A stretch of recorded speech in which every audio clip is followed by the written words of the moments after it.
Okay. Yeah, hello everyone, and thank you for joining us.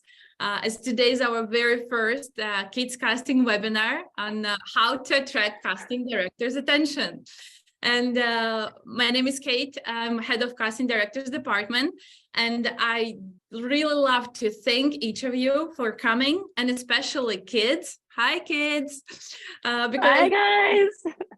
In our end, like at Kids Casting, we truly love our young talent, and every time they would share news and their success stories of getting a role in feature films, in TV series or commercials, we are super proud of them. And so that's why we've decided today to invite a special guest, a professional, to share the knowledge about the self-tapes, the kids auditions, so just to make the path of our young talent easier, just to help them succeed even better in this industry. So before I'll introduce you to our special guest, I guess, and still people are connecting, I would just invite everyone to take a poll, because I'd really love to see how many kids we have here today. So you will see the poll on your screen. Now you should see it, and then you can mark whether you're alone or with the kid, and it's going to be super exciting to watch the results. Okay. Oh, this is fun. Yeah. I didn't know you could do polls like that. I love it. Yeah. There's also surveys, but today we're just going with a poll. Yeah. Okay, and while everyone is marking whether they're alone or with the kid, I'll just run over agenda tonight. So first, our special guest will share all the tips and tricks on the must-have devices for high-quality self-tapes. Why do you need a self-tape? Why it's important? And of course, my favorite part will be showcasing the self-tapes of our young talent, where our casting director will share all her advices and recommendations to improve your acting skills and conquer those casting directors in your next auditions. Okay, so I guess we can start now. Let's see. Oh, I see, right now it's like 60% are with the kid. That's cool. Great. 400 people. Yeah, and the numbers are still growing. Okay, so I'll just leave the poll open. Let's see. And they can answer the poll once each, right? Yeah. Okay, good. So and now I guess we can start. So I'm truly honored again to welcome an award winner, an independent casting director specializing in discovering next stars for TV series, films, commercials.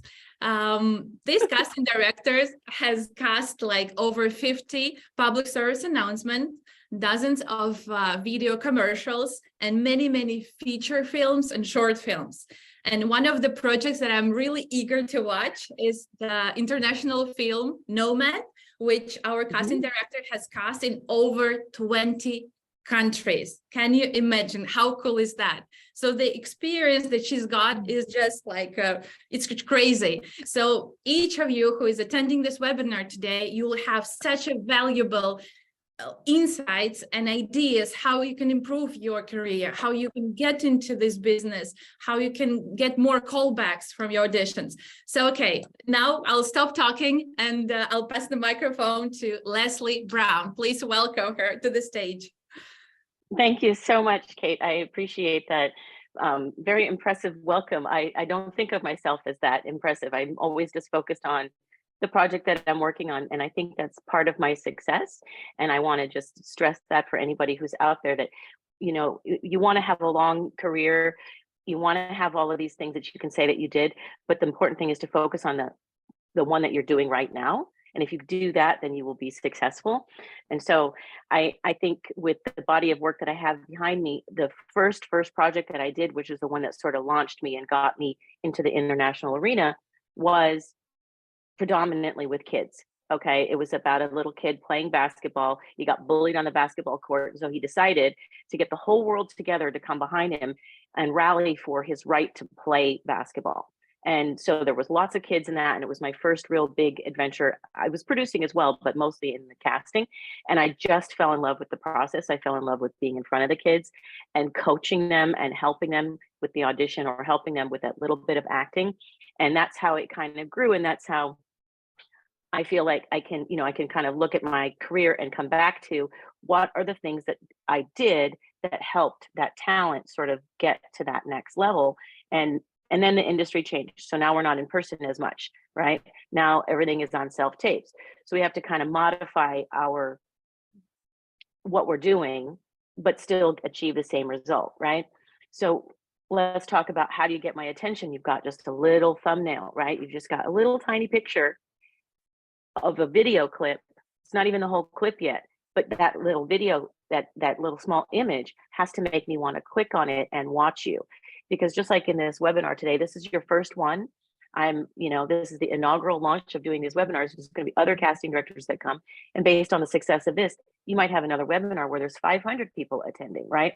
So it grows as you continue. So I know when I'm looking at submissions, I get dozens, hundreds, thousands, and as that number grows, you have to find what you can do that will make yourself stand out in that crowd, right? So you've got to have a good setup. Your slate has to be powerful, and you have to make eye contact like I am with the camera. A lot of us tend to want to look at ourselves, right? When we're doing video, that doesn't do anybody any good. So if you're going to be a camera actor, you have to act for the camera, and then you get to watch it later. That's the beauty of it. It's not like it used to be where we would put it on tape and send you on your way and you'd never see it and you didn't know what you were doing.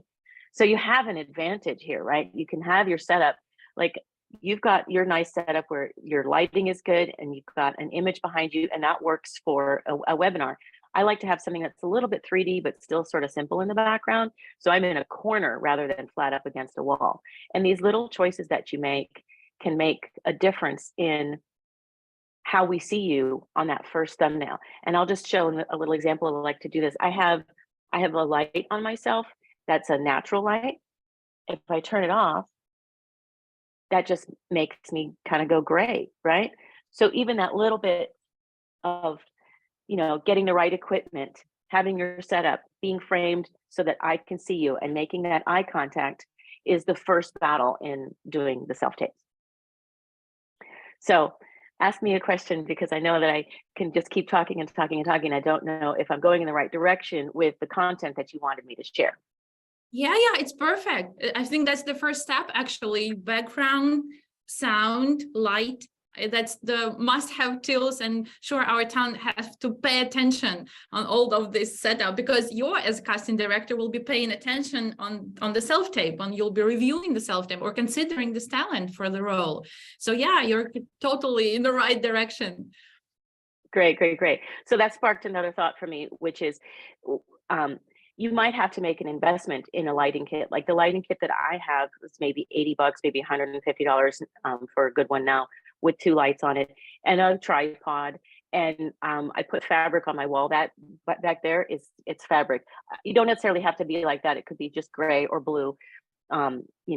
White is kind of hard because it reflects light on you. So you want maybe a neutral color like gray or blue to be behind you, if you can do that, or even just putting up a curtain. Another thing that I suggest when you're doing your self-tapes is that you want to leave yourself enough room behind you, okay? So you don't want to be right up against the wall. If you're right up against the wall, then you're going to feel a little bit trapped. You're going to feel like you don't have the room to move around and act. And it's also going to make that camera be really close to your face, right? You want to give room to the camera and room to the wall behind you, at least arm's length in both direction. And that's going to give you the freedom to move around as an actor. It's also going to make you look the most flattering, right? So you have to have a tripod, you have to have a kit, you have to have a good wall. A light kit, tripod, light kit, good, decent wall, and you have to have space between those two things. Now, I know I'm just talking about the setup, right? But why that setup is so important is because we're going to get into this a little bit later, but I just want to show you one little thing. I'm not going to show the video yet, but I'm just going to show this, right? This is a thumbnail for one of the videos I'm going to show you. You don't know who it is. You don't see the kid's face. You don't see what it's about, kind of where it is. It looks like it's in the middle of a movie, and that's fine. But when I'm scrolling through hundreds of faces, I'm going to click on the ones that grab my attention, right? So if your lighting kit is professional and your setup is professional, then that communicates to me that you are a professional and you mean to take this seriously, and that when I contact you, I know that there's someone there who's ready to work. And that's the first thing that I'm looking for is this person ready to work, right? Now, when you're just starting out, I tend to pride myself in having an eye for, wait, there might be something there, despite not having the technical setup, despite not being, fully trained. I can kind of look past that and sense that there might be some talent there worth taking a look. But when you get into those bigger jobs that are for really good paying commercials or for international work, we don't have as much time as casting directors to dig that deeply. When I was doing Nomad, because it was international, for the lead role, we opened it to any country to submit. I had 15,000 video submissions for the lead female role that I had to go through. It was an adult character, it wasn't a child, but that gives you a perspective of why are we so much in a hurry to just get through and get through and get through and get through until we find that one video. And how do you stand out about that? Control the things that you can control. You can control your lighting. You can control your performance. You can control certain elements of things. Can't always control who they pick, but you can put yourself in the best light. And I think that's why I stress that so much. Now that you've got my attention, let's talk about what to do once you're on camera, right? Once your setup is in place, you do want to make eye contact when you do the slate. You can feel free to move around and be yourself, but you don't want to be all over the place. You don't need to be, because the camera is stationary. So you can be collected, make eye contact to the camera and say, hi, my name is Leslie Brown. I'm a casting director. Smile. And here's a trick another casting director taught me. Before you start recording and before you start your slate, have a smile on your face. Because if you're going, that's going to be the first frame of your video, right?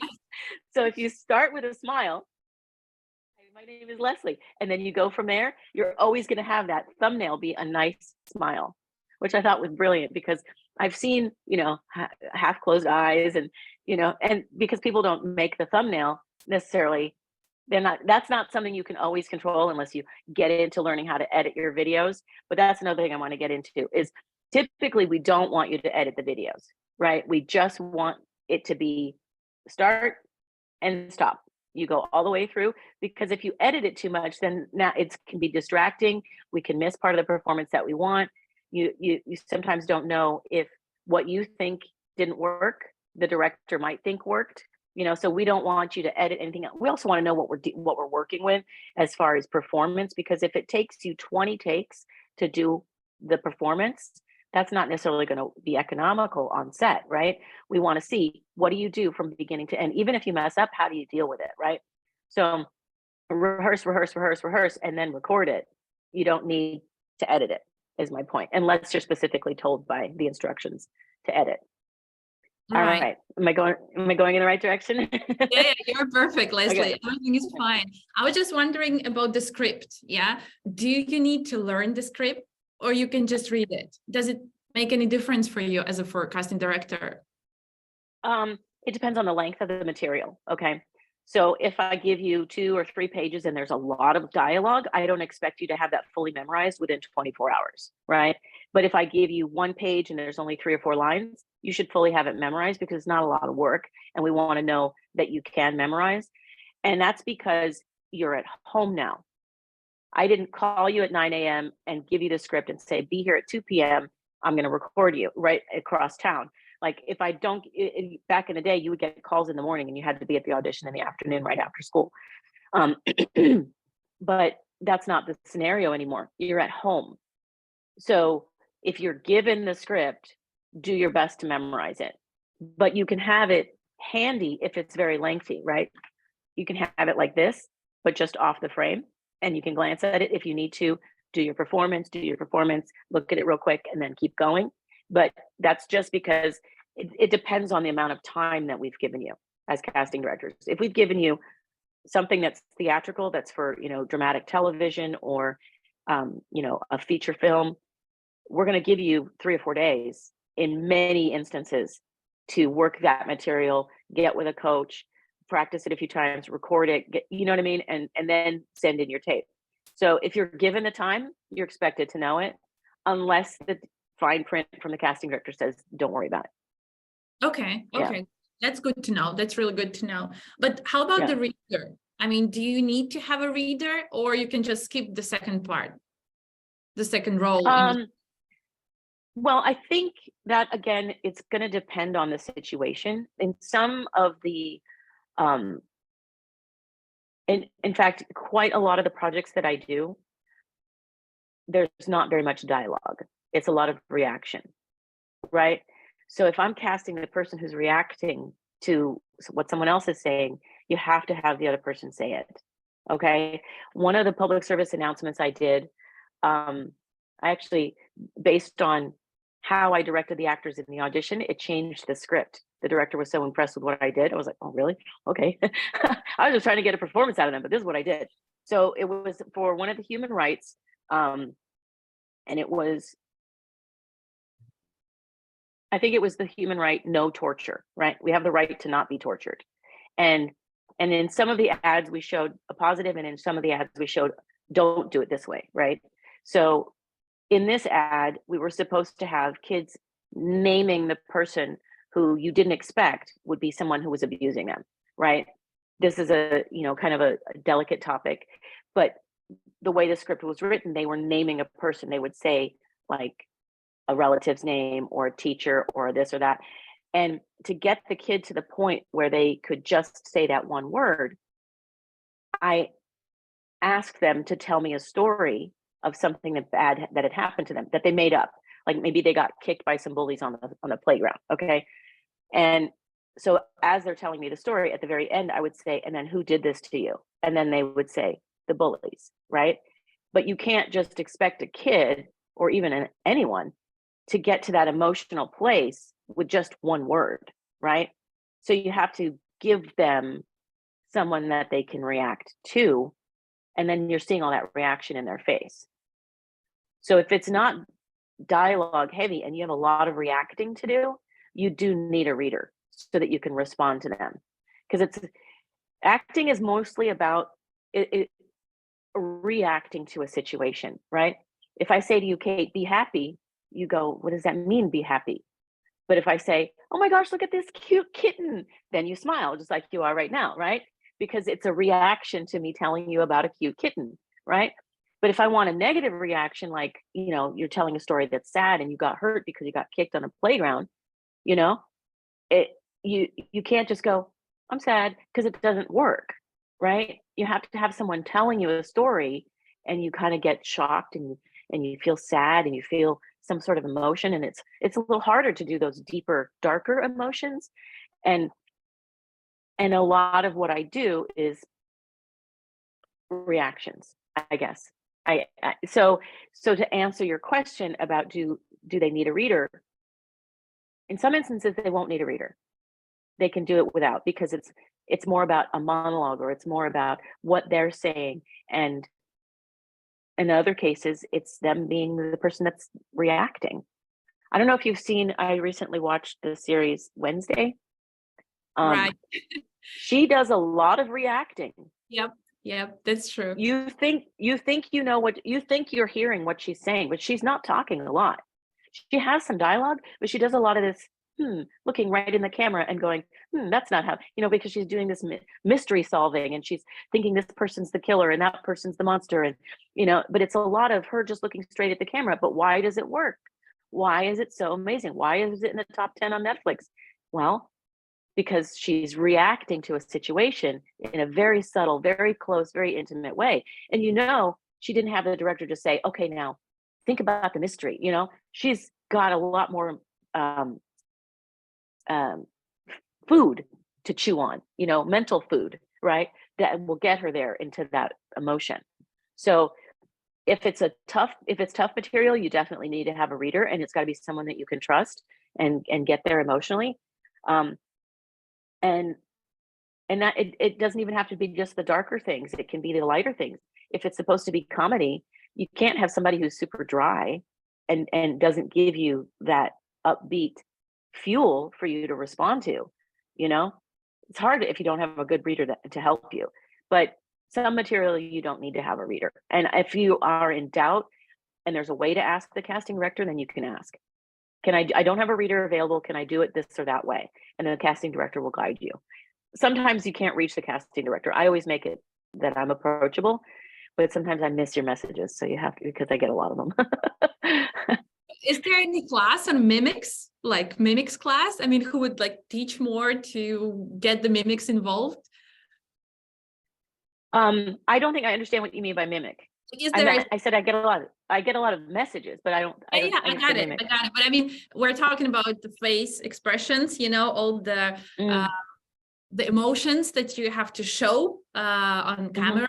So that's why I was just wondering if you have a special class on showing the face mimics, face emotions, more. No, I don't have a special class on that.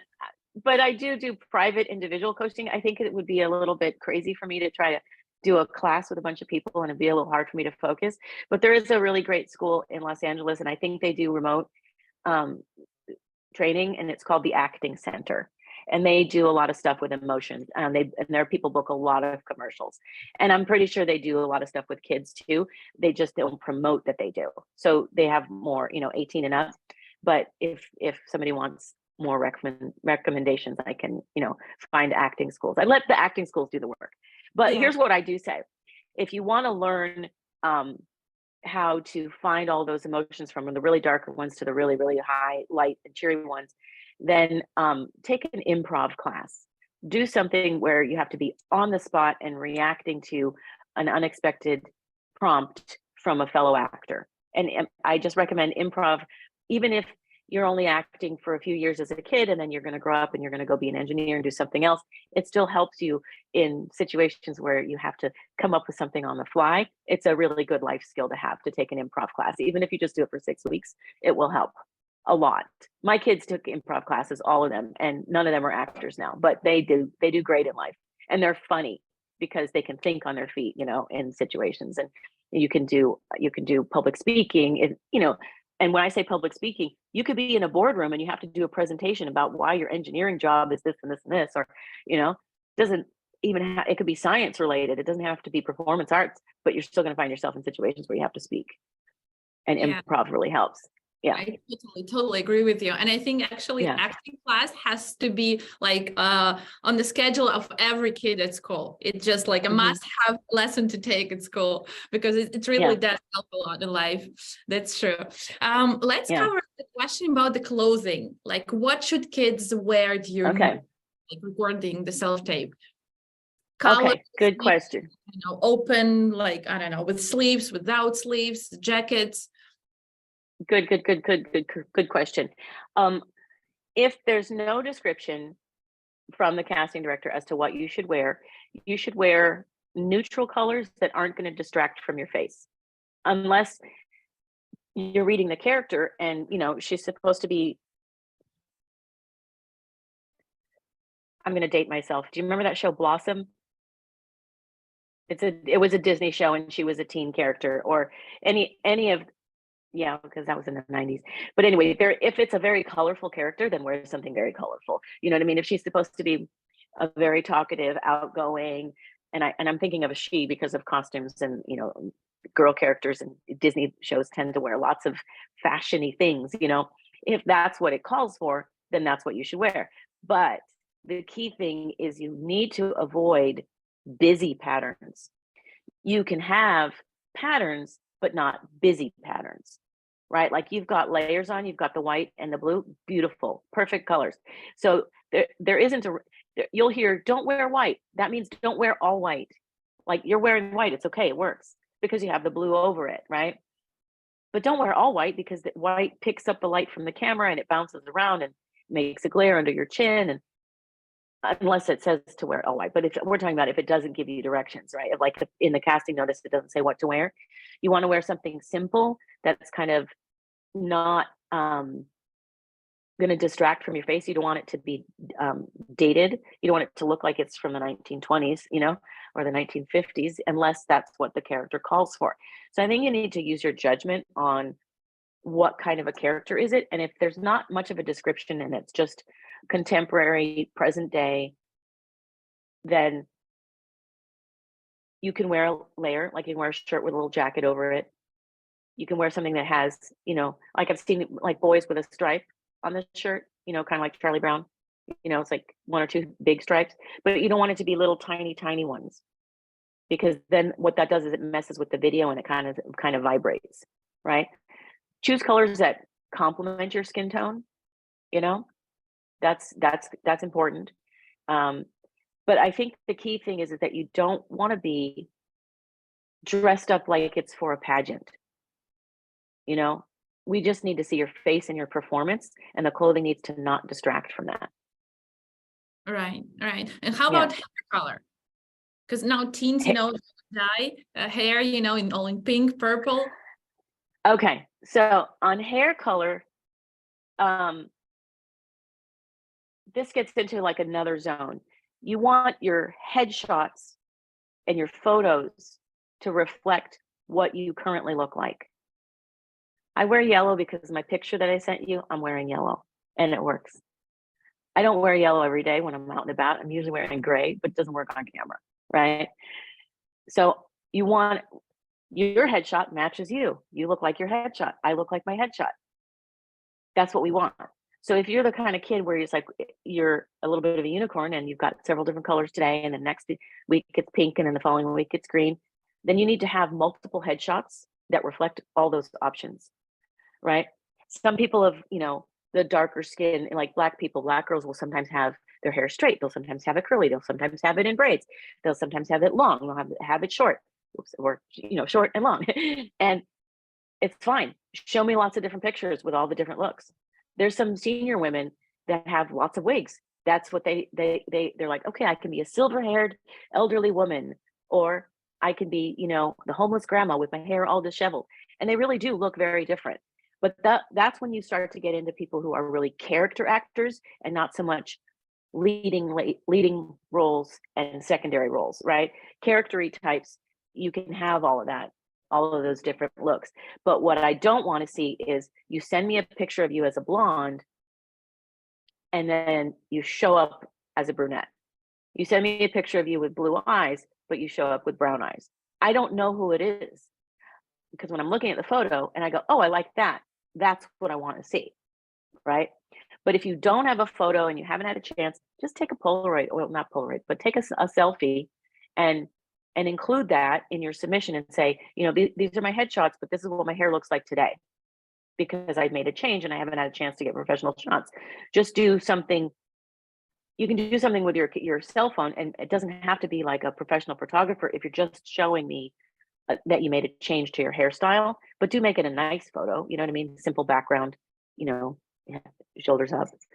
I don't want to see you at Disneyland because I can't see it's too, you know what I mean? I want to see just a snapshot that shows what you look like. Yeah. And that's a key thing. Let's talk about headshots a little bit, because headshots are another way to get my attention. It's that when I see those headshots, I want to see a smile, and I want to see with teeth. Why do I want to see with teeth? Because from 8 to 14-year-old age range, the teeth change a lot. Sometimes they grow in, sometimes they fall out and they're growing in, and there's gaps. Sometimes there's braces, sometimes they're crooked.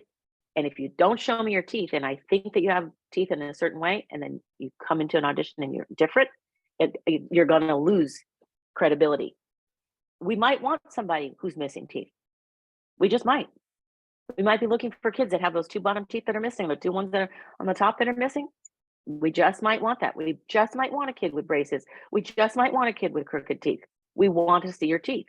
So when you have a headshot, you have to smile on one of the headshots that shows your teeth. You can have the rest of them be with your mouth closed if you want. If you're shy and you don't really want, you just want to just kind of a little timid smile, that's fine too. But I need one that shows your teeth at least. Otherwise, I feel like you're hiding something, and then it puts you in the no box. Yeah, well, I know like adult actors, they change it like once a year at least. But how about kids? How often should they change their headshots? Don't spend a lot of money on it, and you should change them about every 6 months. When they're smaller, maybe more, like maybe every 4 months. But after you really want to change it when they change. If you look at the picture and you go, well, my kid doesn't really look like that right now, then change it. Okay. But there's nothing like going, oh my gosh, what a cute little 8-year-old. And then they show up and they're 12, And for girls, sometimes the difference between 8 and 10 and 12 and puberty and all kinds of changes happen. It's the difference between a kid and a tween. They're just different. They're just different. And it says something different on camera, and it's not good or bad. It's just has to do with a preference and how you tell the story. You're not going to cast a 12-year-old who's budding and developing in puberty as somebody who's an 8-year-old in a 3rd grade class. It won't work. They're too tall. They're too developed. The clothes, they lose a little bit of this baby fat. They just don't look the same. 4 years is a lot. A year is a lot sometimes. Yeah. My best friend has grandchildren, and I saw them a lot when they were infants and toddlers, and then once they started to go to school, I didn't see them as frequently. So now when I see them, it's 3 or 4 months apart, and they've changed so much. They change a lot. So every 6 months, or basically if there's a significant change. All right. In their appearance. Yeah. I think, we can move to self-tapes because time is running really fast today, and then we'll go back to Q&A session. Okay, great. So what I'm going to do is I'm going to show, first of all, I know I sent you some links for videos of the some of the clips that I've seen. We don't need to go over those, right? The people have already had a chance to click those and look at those links. No, we'll just cover the self-tapes today. Yeah. Okay. Perfect. Okay. So I'm going to show, I don't know how to say this name. Is it Desarian or Desarian? I think it's Desarian. Okay. All right. I'm sorry if I butchered your name. It's a beautiful name, Desarian, and I'm going to say it that way. Okay. Desarian sent in his self-tape, and we're going to watch that, and then I'm going to critique it and give tips on what you can do to get more of my attention. So let me share my screen. We're going to look at this one. So why isn't it? There we go. All right. So everyone looking at this, you can see this is the thumbnail frame. This is the very first frame of the video. I don't know if it shows the little menu when I pop it up to play, but this is the very first frame of the video, and I'm going to play the whole thing, and then I will talk about it. Hi guys, my name is Day, and today I will be doing my dialogue for the role of Sebastian. Come on! Close one, huh? Oh, great tree with branches so divine. Let me climb up so you can be mine.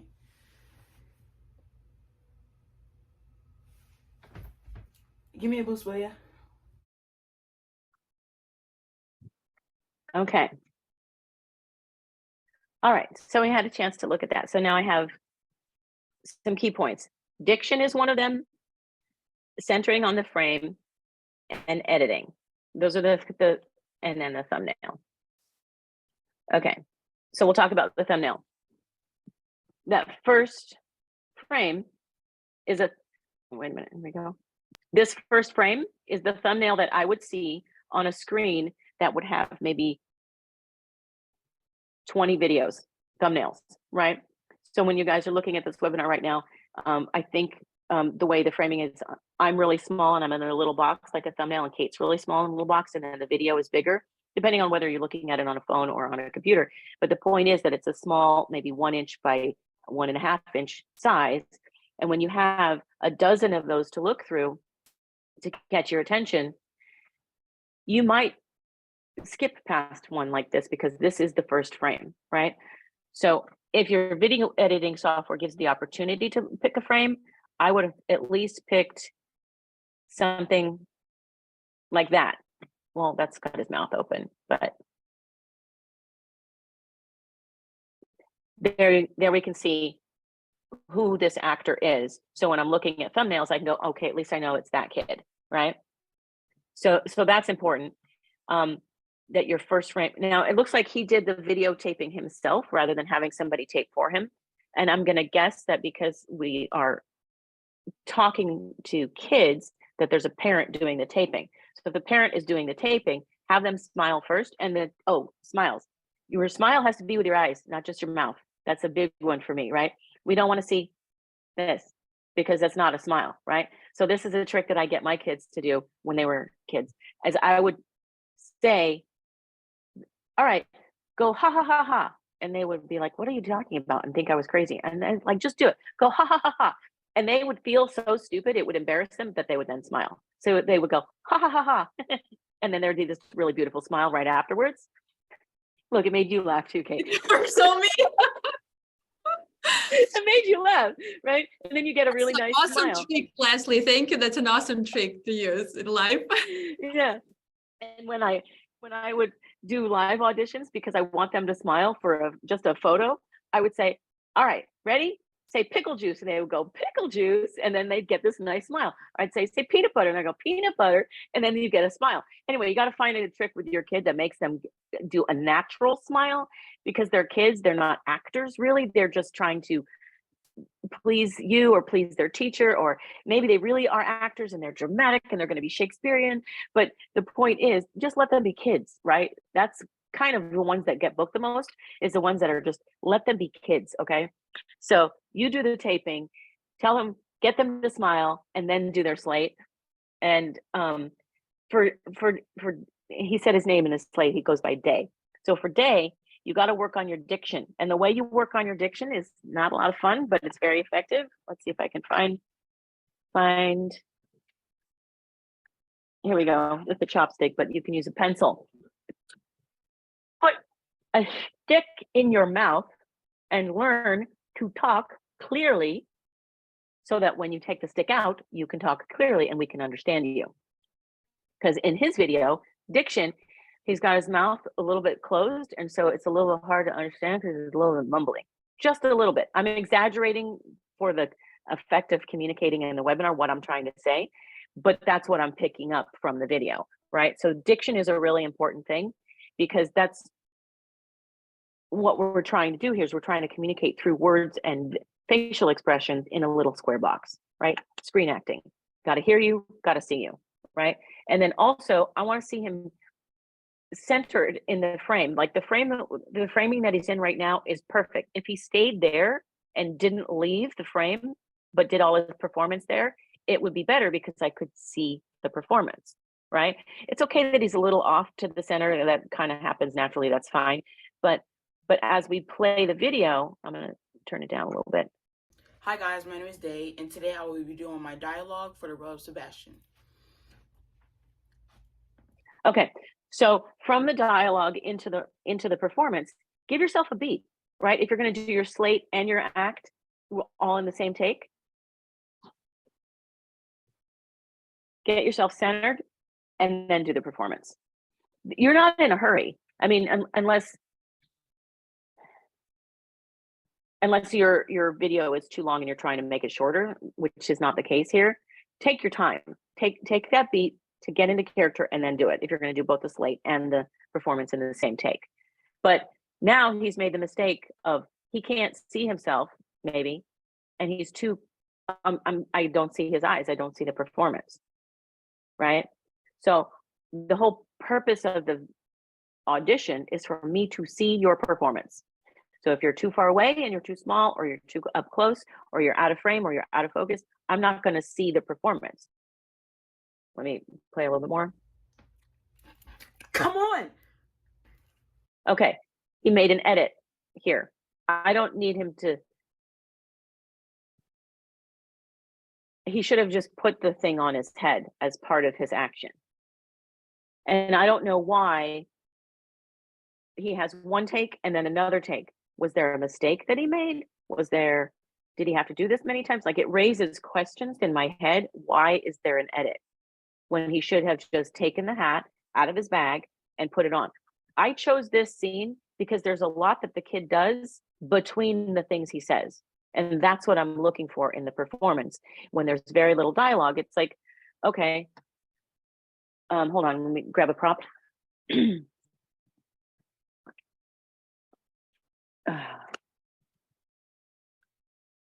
All right, so to improve on this, what's the line?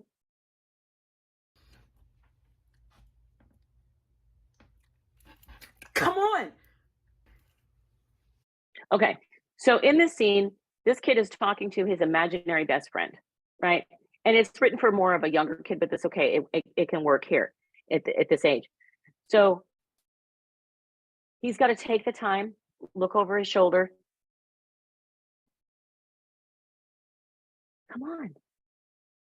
Come on, and get that performance to the camera. But if you turn too far, you just see the back of the head, right? Always know where the camera is, right? That's a big key thing there. And then now that he's got his imaginary friend there with him, he can dig in his bag, get his hat, and put it on, right? We want to see the performance, okay? That's why I use the props, so you can kind of see that I'm not saying a lot, but there's a lot going on, right? And in here, it feels like there's too much emphasis on what do I say? What do I say? What do I say? So you need to find opportunities when you're watching shows. Which are the things that you pay attention to? And it's going to be the parts where the person's reacting to a situation, or they're doing a lot of thinking and they're doing a lot of stuff with their props without a lot of dialogue. So make sure that I can see the performance. Don't do an edit. Watch your diction and make sure the first thumbnail is a good photo of you so I can find you. I think that covers this tape, this one. So let me go to the second one. And this one is, did you have any questions on Day? It was really incredible feedback. Thank you, Leslie. Okay. Yeah, you're welcome. Okay, so now we're going to watch, I think the girl's name is Annabelle. Here we go. Let me get this video. Here we go. All right, so this is the thumbnail. There's no face. Can you see it? There's no face. I am never going to remember which kid this is. So it's important that you have your file name so that it makes sense. The file name on this one, it took me by surprise because it says Dorinda, and then in the parentheses it says Annabelle, and then it says self-tape, and then it says Wilmer Daniel. There's 4 names in here, and I'm without a face. I don't know which one is the kid, right?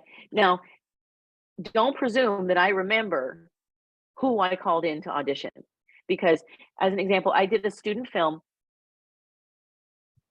I don't know about that student film, but this student film had 8 characters in it.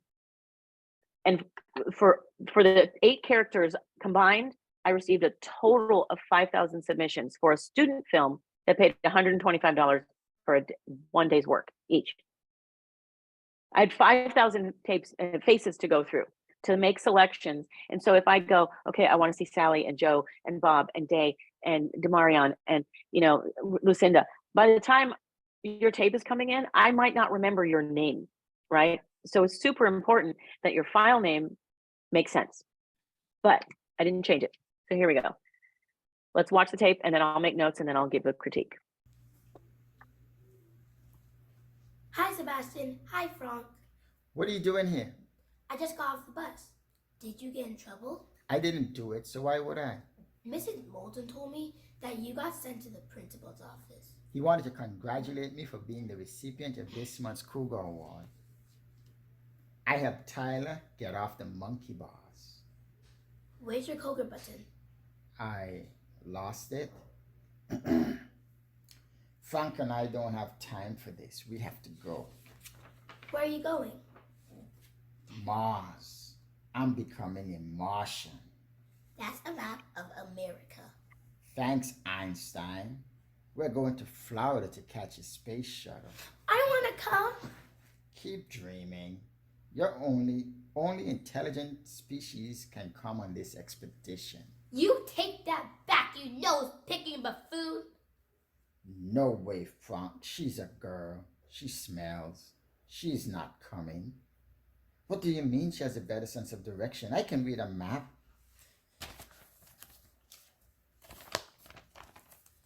Yeah, great start, pea-brain.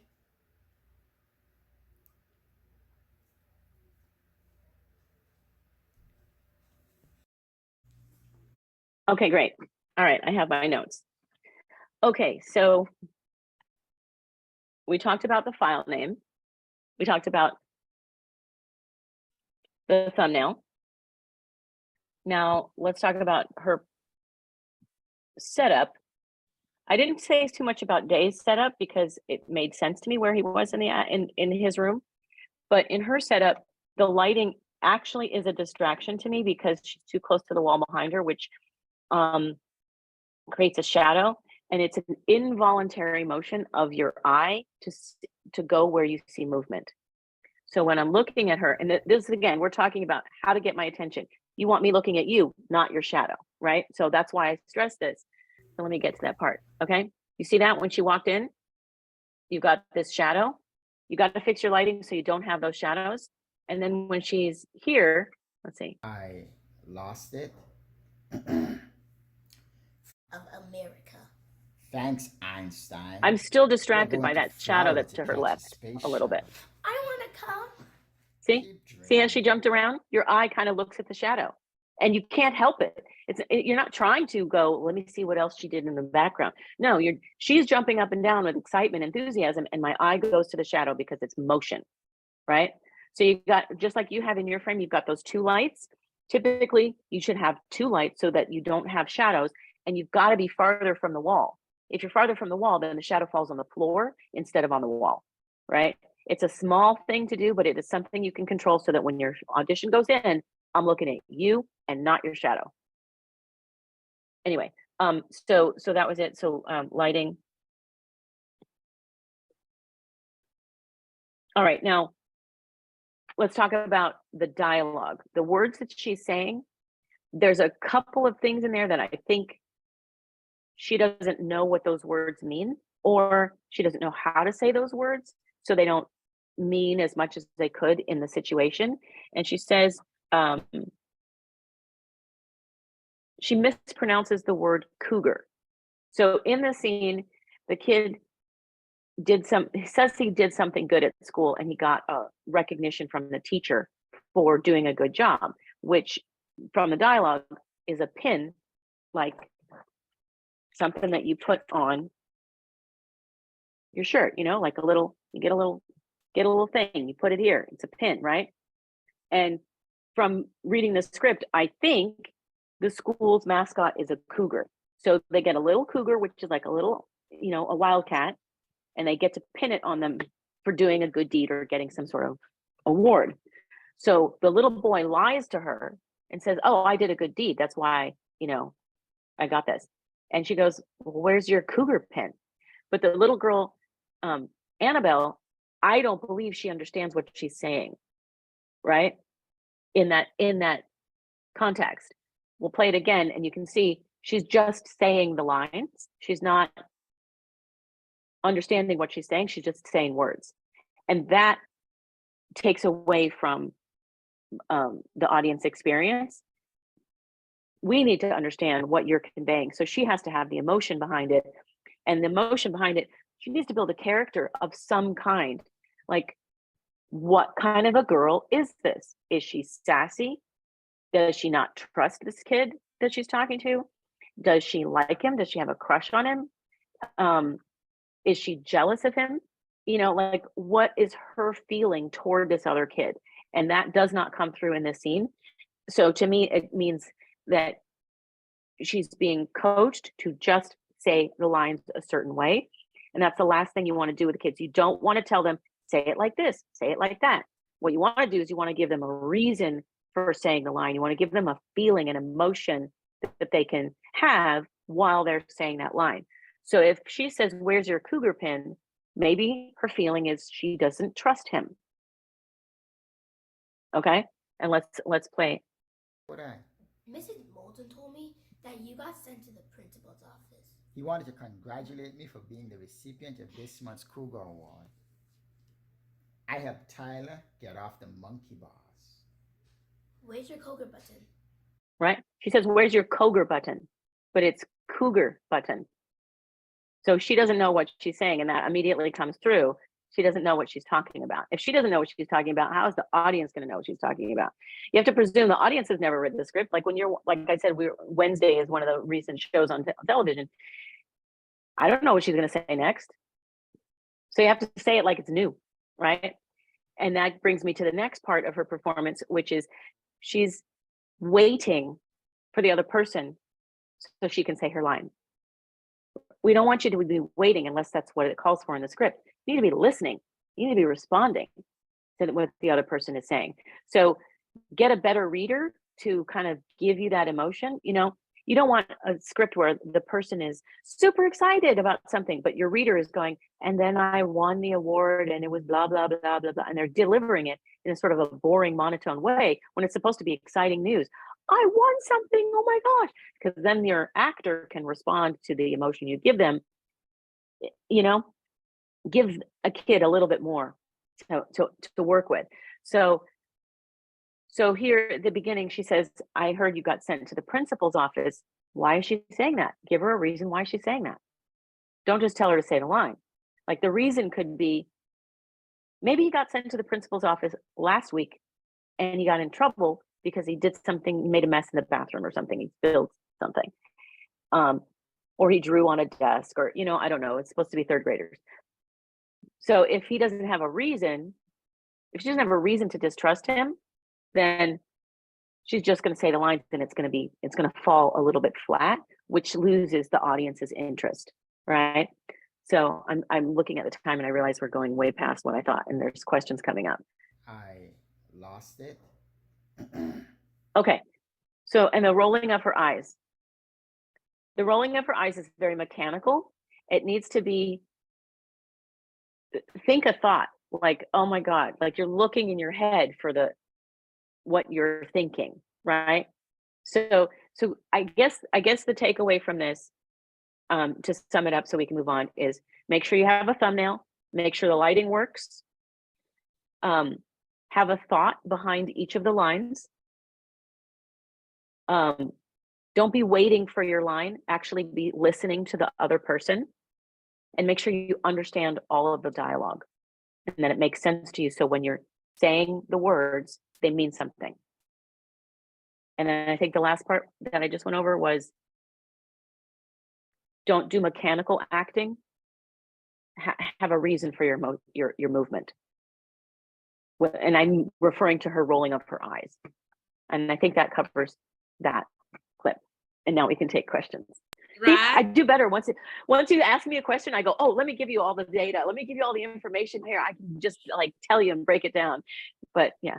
You know, I feel like we've covered like 5 topics. It could be like 5 different classes actually, because like so many insights and it's so valuable. Right. Okay. Okay, good. I guess I'll jump to Q&A session. So okay. Everyone, and should we do maybe do another 15 minutes just so that it's not so long for people?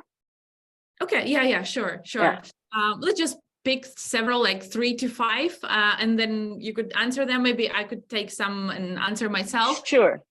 The first one here is, the first one here says, does this video upload on Kids Casting webpage? I think that's a question for you. You said yes. Yeah, someone said yes. Like the self-tapes that we were watching just now, they were uploaded to the profiles, and I've sent Leslie the profiles of this young talent. So basically, that's the first source that you can use. You can upload your video there, and you can apply to the casting director to watch it. And also, you can get the link to YouTube, because it gets auto saved on YouTube, and you can send it to YouTube directly. So basically, the first step you need to do, record it and then upload it in your profile. That's correct. Okay, perfect. All right. This next one I'll take. It says, can you please advise for 4-year-olds how to make them be involved in how do you get a 4-year-old involved in acting? Start by videotaping them a lot and get them comfortable in front of the camera. I mean, it's sort of a camera world that we're in. Anyway, get them comfortable in front of the camera, show them what they've done, do it again, show them what they've done. But I think I would need to know a little bit more about where you are located. I mean, I guess you've got people all over the nation for kidscasting.com. So you look for acting classes in your local city is the first thing that I would say.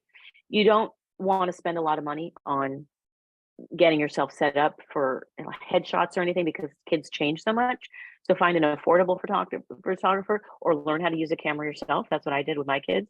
I have twins, and also I have twin boys and a daughter, and they're 4 years apart. So my daughter was 4 when the babies were born. So when they were 4, she was 8, so they were in those cute, very high maintenance ages together. But, twins get a lot of work when they're little.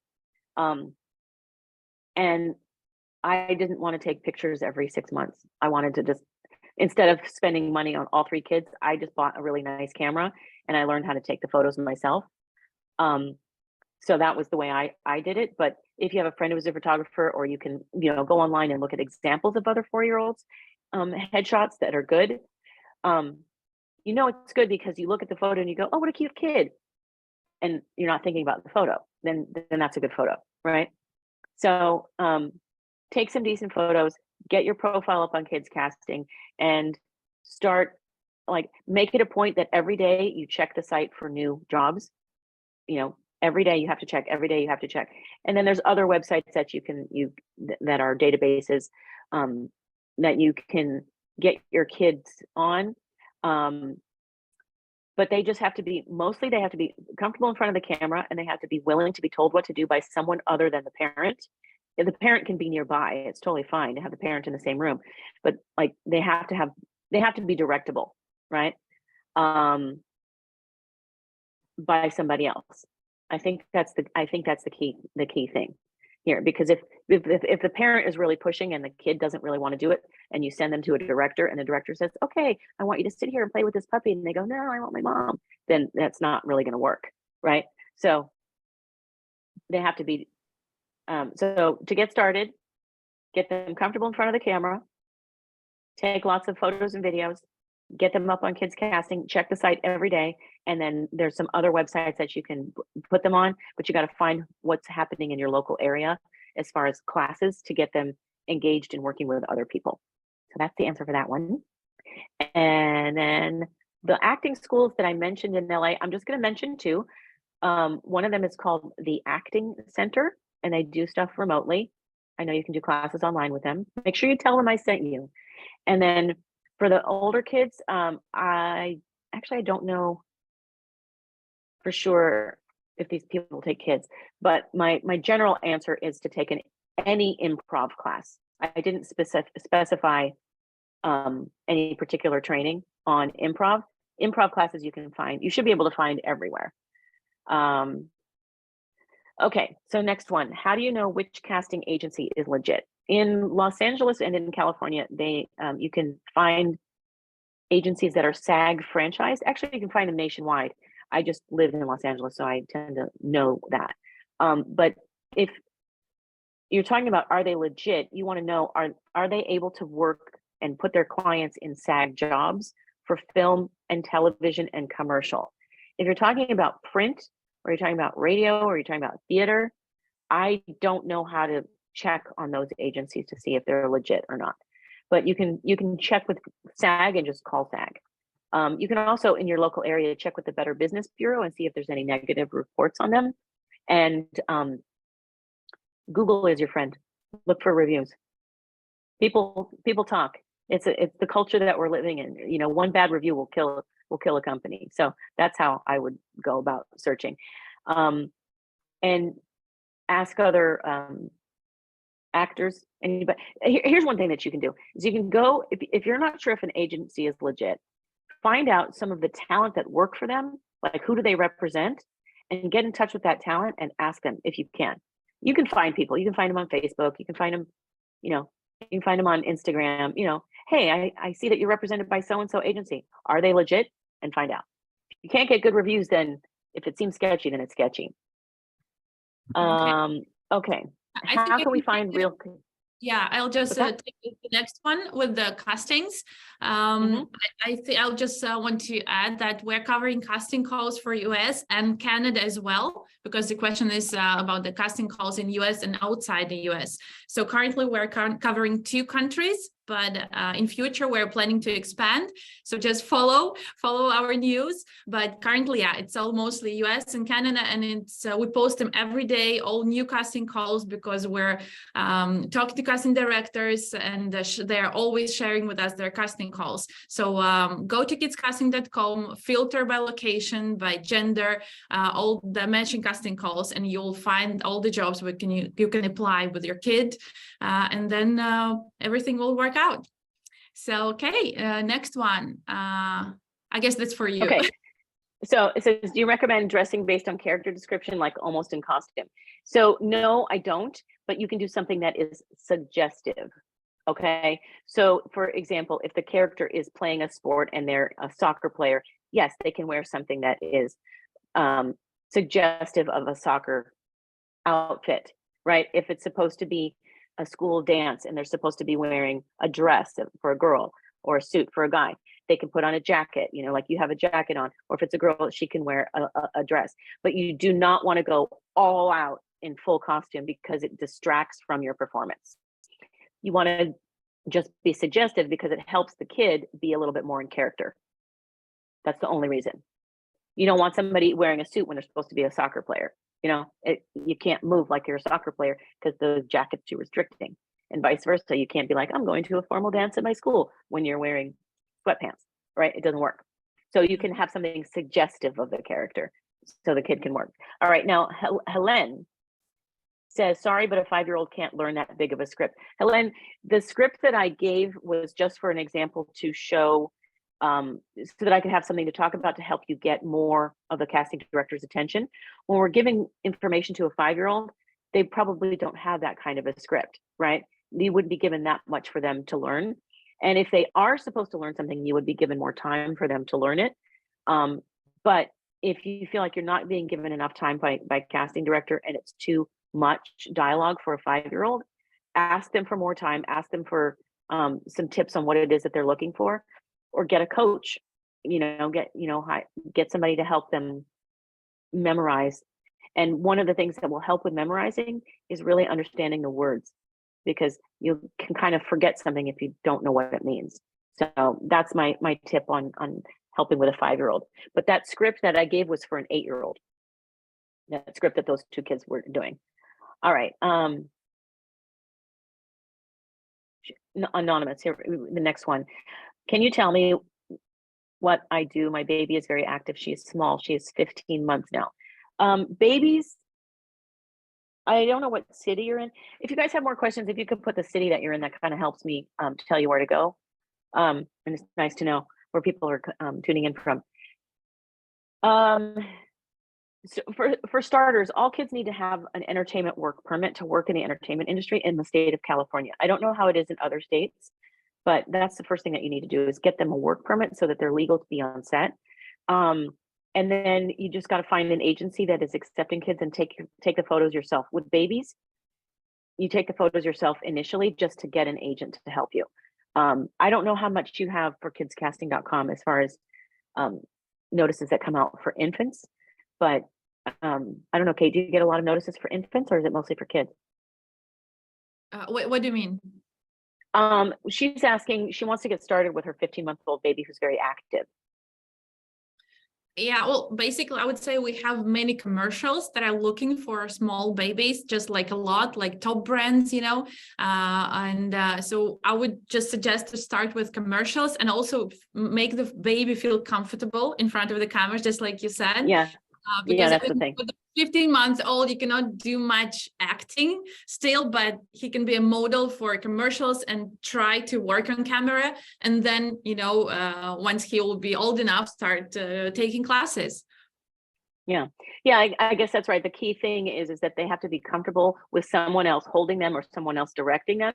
And so you just want to get your kid in an environment where you can do that safely and introduce them to other people. And because when they're on set, someone's going to have to play their mom and hold them, and they're going to be away from you. So if they're not comfortable with that, then it isn't going to work.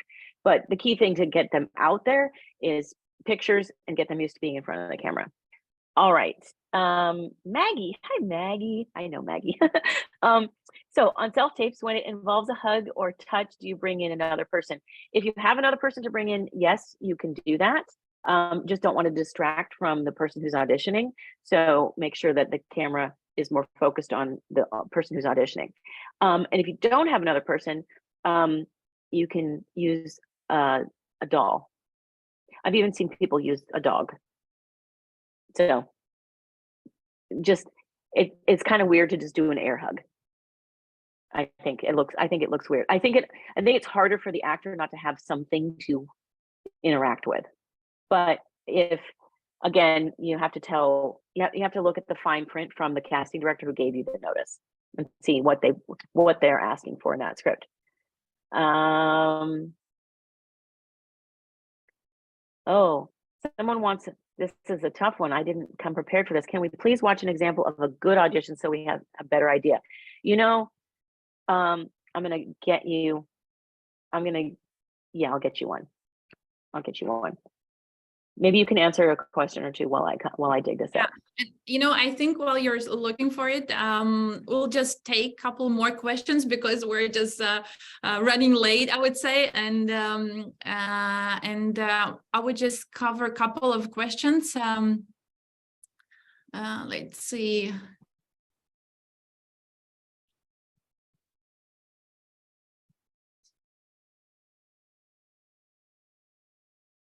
All right, I'm going to show you the best audition I can find. It is Henry Thomas, who auditioned for E.T. because it's easy to find. I assume that everybody's seen it, but apparently not. Well, maybe not apparently. Maybe everybody's seen this, but this is an example. Here we go. And there's a knock on your door, and a man comes in, a grown man, not your brother. And he's from NASA, you know, the National Aeronautics and Space Administration. And he has found out that you have a creature. He doesn't know exactly what, he has found out you have a creature in your closet. A creature that he's been looking for a long time. And you've had this creature now for 3 or 4 weeks. You become best friends with it, and he wants to take the creature away. And he's come with a search warrant, and he's come with permission to take the creature away. And you're not going to let him. Okay? Now, young man, I understand that you have an alien somewhere in this house. Is that true? Well, is it true? Is there an alien in this house? Yes, sir. Well, as you know, I am from the government. I'm part of the United States government, and I am empowered to take that alien with me. But you can't take him away. He's mine. Well, but the government is bigger than you are, Elliot, and I have all the authority to take him, and I gotta tell you, I'm gonna take him. Can't take him. Well, I'm afraid I have to, son. Can't take him away. He's mine. But it's not my choice. The president asked me to come here and get him. I don't care what the president says. He's my best friend. And you can't take him away. Well, it's real possible, Elliot, that he'll come back and you can have him again. But we just want to talk to him and see where it came from and try to find out about other planets. And he probably is the key to a lot of things that we have to know. But how do I know you're going to bring him back? Well, I'm afraid, son, I can't guarantee it. I think he's afraid of you. Well, that may be true, but the government tells me what to do, and I just follow their orders. Well, he's mine, and he lives with me, and he likes me. And he wants to stay here. He likes it here. Well, we wouldn't hurt him or anything. All we want to do is talk to him. But I don't want you to take him away. You know, I've had to talk to your mom about it, and she knows that the government has the right to do it. And who told you all this? Well, we learned about it. We know that he's somewhere around here. I mean, I do have a search warrant. I could look around the house. Tell me to keep the eye. Right. Tell me to keep. Well, I'll tell you what. If you let me talk to him for 5 minutes, I'll tell my boss that you can keep him. Would that be okay with you, if I could just talk to him for 5 minutes? Would you feel better then? Would you be happy if you could keep him, if all I had to do was talk to him for 5 minutes? That might make your whole day, huh? Might make your whole life, huh? And then he'd be your friend forever, and I wouldn't take him away. Okay, Elliot. Okay, kid, you got the job. Oh my God, it was so good. I have a question. How do you make Sure. kids cry? They have to be sensitive already. They have to be able to pull that out. But how would you teach them? Do you need to think about something sad in order to start crying? I mean, what's the trick here? I don't know that there's a short answer to that. We could do a whole other class on how to get a deeper performance out of somebody. But in that situation, in that one with the with Henry Thomas, it was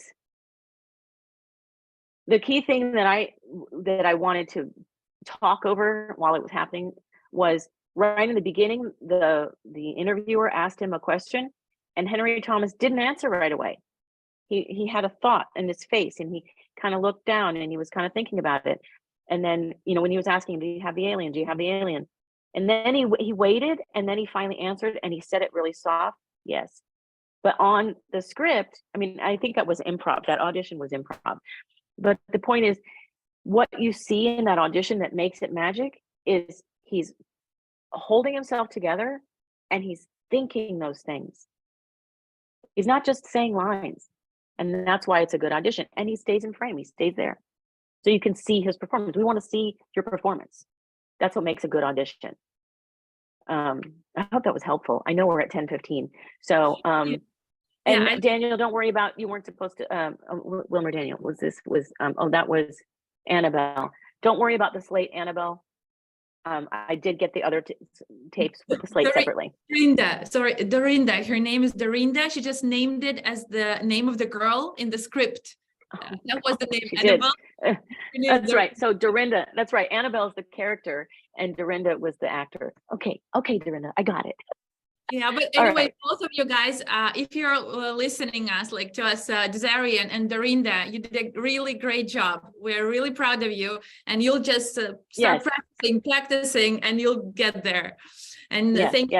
You have the advantage. Yeah, you have the advantage of getting all those notes directly from me right now. No one else got to turn in their tape, so I want you to feel like you have a good place to start from. And I mean, you just had a master class for yourself on self-taping.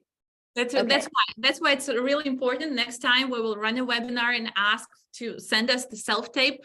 Guys, please do so. The parents also, please make sure you record the self-tape, because the more self-tapes we have, the more we will send to Leslie for approvals, for consideration, and we will pick some of them and showcase during this webinar.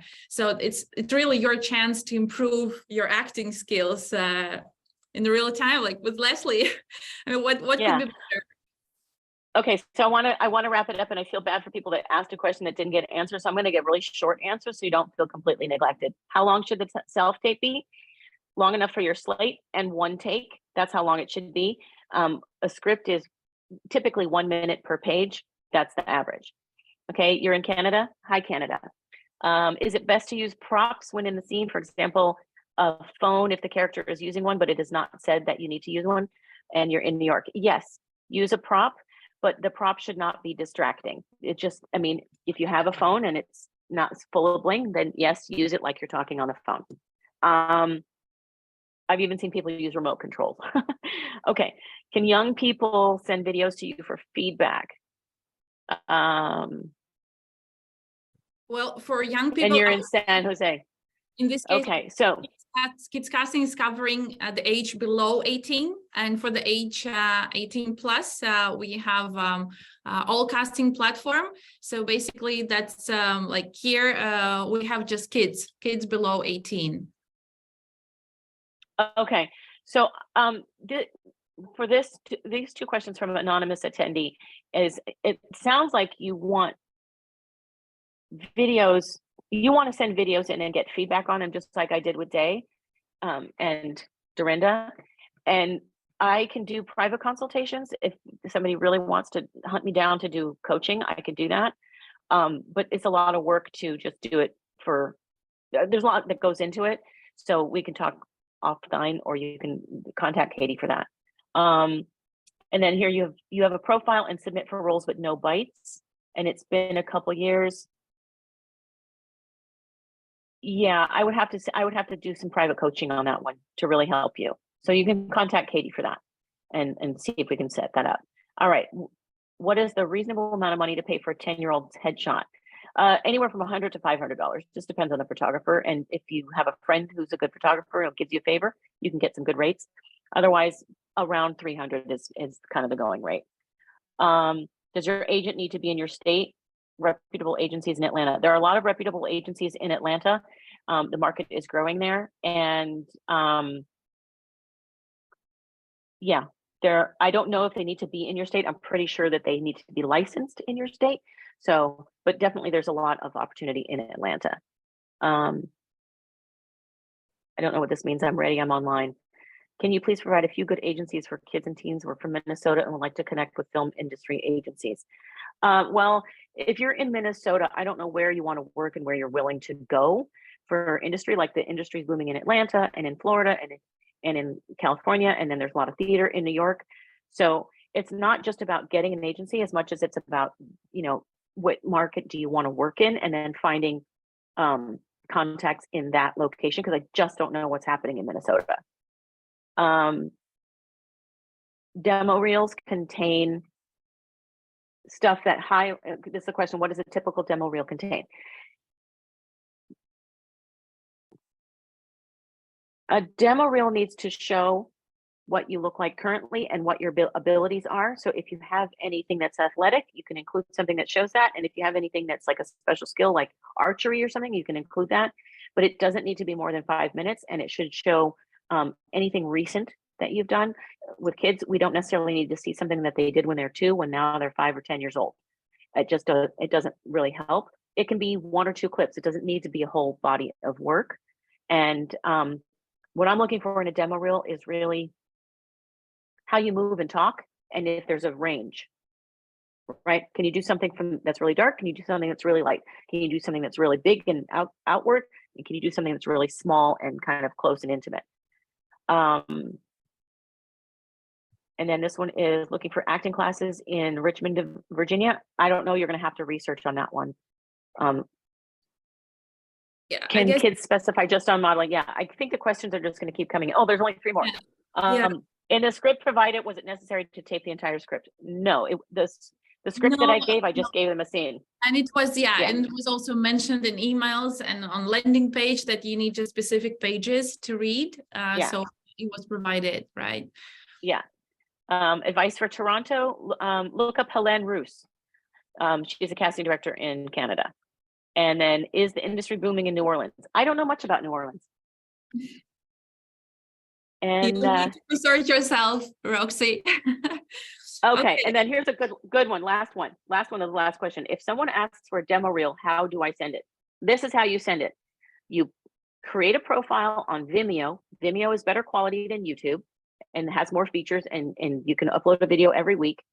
And then when someone asks for the demo reel, you send them the link to the reel. You don't send them the actual file. I don't want attachments.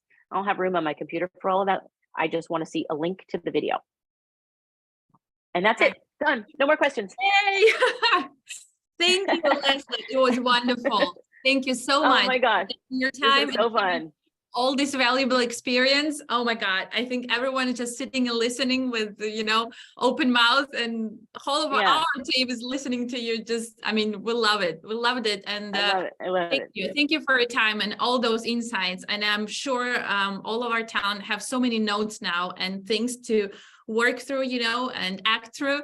And it will improve their self-tapes now, and I really hope that starting from today they will really have more callbacks on the jobs, and and I think we really did a good job, because all great.